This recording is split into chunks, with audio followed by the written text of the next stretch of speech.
There's one thing I know when it comes to transferring ownership in a family-owned business. It's that you want to have a smooth transition between generations. This is part of what having a sale-ready business means. With a sale-ready company, an internal change of ownership happens and there's no drama around the ownership transfer. When it comes to training the next generation of owners, there's a strategy I love. I call it the Leapfrog management system, and that's what this week's video is all about.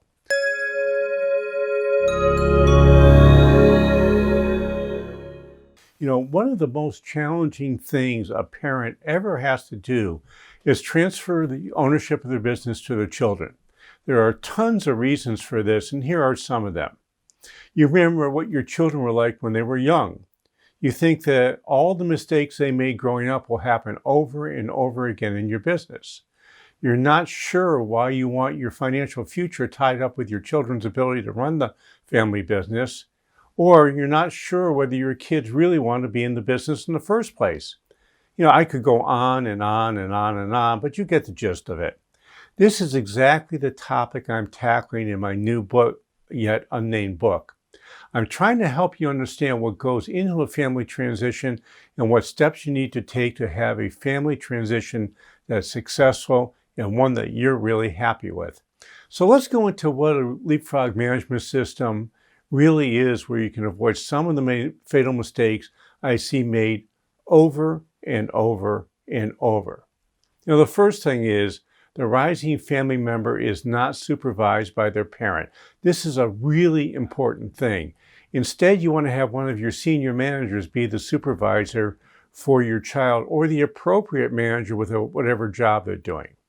As your family member learns more and more, and eventually they're going to have a senior position in your company where they're going to report to your most senior person in your company. In other words, they will likely end up reporting to whoever your chief operating officer is in your organization.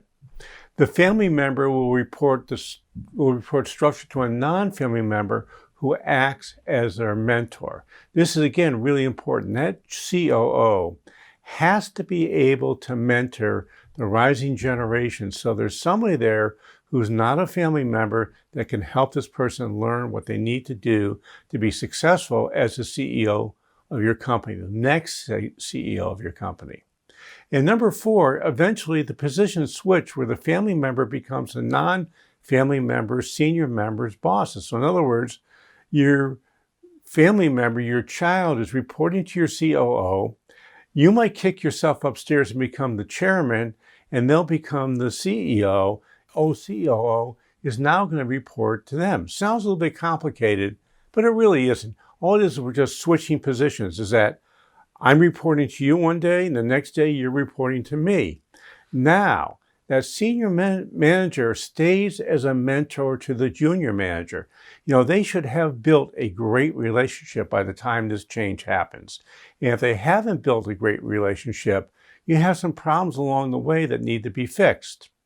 So they're going to help them think about the problems of being the new owner, because you're going to have been taking a step back and become completely operationally irrelevant, where you have very, very little to do with the family business anymore. So here are 5 things that happen for the senior family member.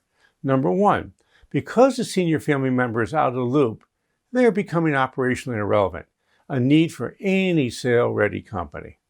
You'll have a chance to see how effective your children are. You do not want to be turning your business over to your child if they're going to ruin it, especially if they're going to owe you a whole lot of money. That's what your retirement depends on. Number 3, you won't be emotionally involved when your child makes a mistake. Now, we all want our children to do the stuff right, and sometimes we get a little bit embarrassed when they make a mistake. Well, that manager who your child is reporting to won't have that same problem, because not going to have the baggage of having grown up with that child over years and years and years.